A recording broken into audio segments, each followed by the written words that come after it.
불법 고금리 대응 요령. 첫 번째 피해 사례. 전남에 거주하는 S씨는 시장에서 반찬 가게를 운영 중에 운영자금이 부족하여 전단지를 보고 고금리 일수를 이용하게 되었습니다. 일수업자 송모씨로부터 500만 원을 빌렸는데 수수료 30만 원을 공제하고 65일간 10만 원을 상환하는 조건으로 S씨는 일수금 상환 부담을 견디지 못하고 현재는 가게를 넘기고 식당 일을 하고 있습니다. 일수업자는 이후에도 계속 채권 추심을 하면서 경찰에서 혹시 조사 요청이 오더라도 응하지 말고 거짓말을 하라고 회유하고 있다며 피해 구제를 요청했습니다.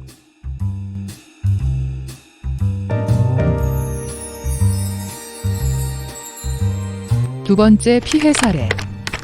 전북에 거주하는 유모 씨는 미용실을 운영하던 중 사업 운영 자금이 부족하여 일수전단지를 보고 사채업자 조 씨로부터 500만 원을 매일 6만 원씩 100일간 상환하는 조건으로 2012년 9월 대출받았습니다. 2013년 1월에 추가로 1000만 원을 매일 12만 원씩 100일간 상환하는 조건으로 대출받았는데 사채업자 조 씨는 이때 미용실 매매 계약서를 강제로 작성하게 하고 미용실 열쇠를 강탈해 갔으며 그 후 수시로 찾아와서 대출 상환을 요구하였습니다.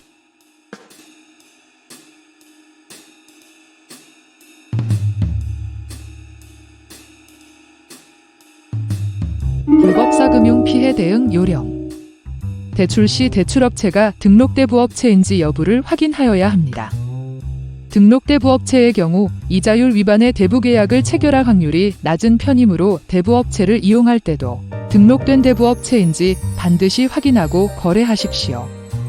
또한 휴대전화 문자 메시지, 일수전단지, 명함, SNS 등을 통한 대출 광고는 불법 사금융 업체이므로 절대 이용하지 마십시오. 고금리 입증을 위한 계약서, 변제 내역을 보관해야 합니다. 법정 최고 이자율 위반으로 경찰에 신고하거나 채무 변제를 완료하였음에도 사채업자가 고금리 이자의 변제를 요구하여 법원에 채무부존재 확인 소송을 낼 때 피해자들은 증거 부족으로 이자율 위반 사실을 입증하기 어려운 경우가 많습니다. 대부계약 시에 반드시 서면으로 작성한 계약서를 받아 보관하시고 변제 사실을 증명하는 영수증이나 계좌이체 내역을 보관하는 것이 좋습니다. 불법 고금리 피해 예방 10계명. 반드시 기억하세요. 1. 법정 최고이자율을 초과하는 부분에 대한 이자 계약은 무효. 대출 계약 시 연이자율의 경우 2021년 7월 7일 이후 신규 체결 및 갱신, 연장 계약에 대해서는 20%를 초과할 수 없습니다. 2021년 7월 6일 이전 계약건에 대해서는 연 이자율은 24%입니다. 이러한 법정 최고이자율을 초과하는 부분에 대한 이자 계약은 무효임을 주장하세요. 초과 지급된 이자는 원금 충당 또는 반환 요구가 가능합니다. 2. 대출은 제도권 금융회사를 이용하세요. 긴급한 자금이 필요한 경우에도 무등록 대부업체가 아닌 등록 대부업체나 제도권 금융회사를 이용하여 대출을 받으세요. 3. 대출 시 선이자는 대출원금에서 제외. 대출 시 수수료 등의 명목으로 대부업자가 받는 것은 모두 이자로 간주되며 선이자를 사전에 공제하는 경우에는 대출원금에서 제외됩니다. 4. 문자, 인터넷 등을 통한 대출 광고의 유의. 누구나 대출, 신용불량자 가능 등 상식 수준을 벗어난 광고에 유의하세요. 5. 대출 상담 시 신용등급 조정료, 수수료 등 금전 요구는 거부. 어떠한 명목으로든 금전을 요구하는 것은 대출이 이루어지지 않는 금전을 편취하는 사기일 가능성이 높으므로 절대 응하지 마세요. 대출이 이루어지는 경우에도 수수료 등은 이자에 해당되므로 불법적 고금리에 해당될 가능성이 높습니다.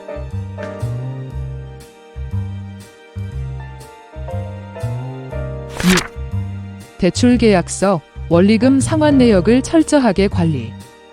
대출 시 작성된 계약서 및 원리금 상환 내역서 등 본인의 대출 내역을 철저하게 관리하세요.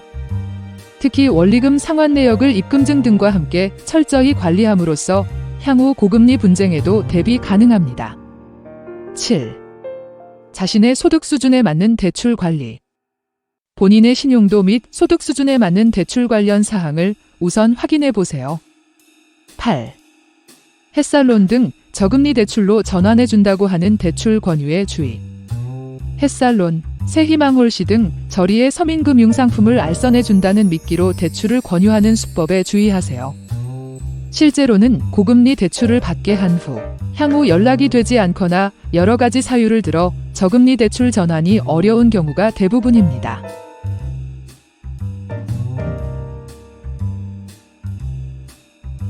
9. 공신력 있는 제도권 금융회사 사칭의 유의.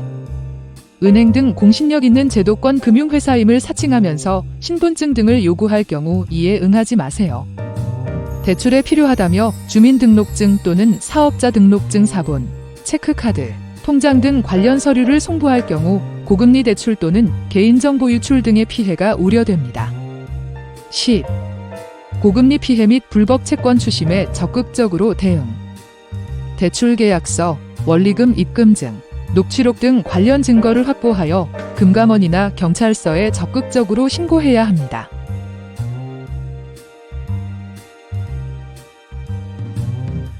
세상을 밝히는 따뜻한 빛. 전라남도 금융복지상담센터는 전남도민의 건강한 금융지킴이가 되어 드리겠습니다.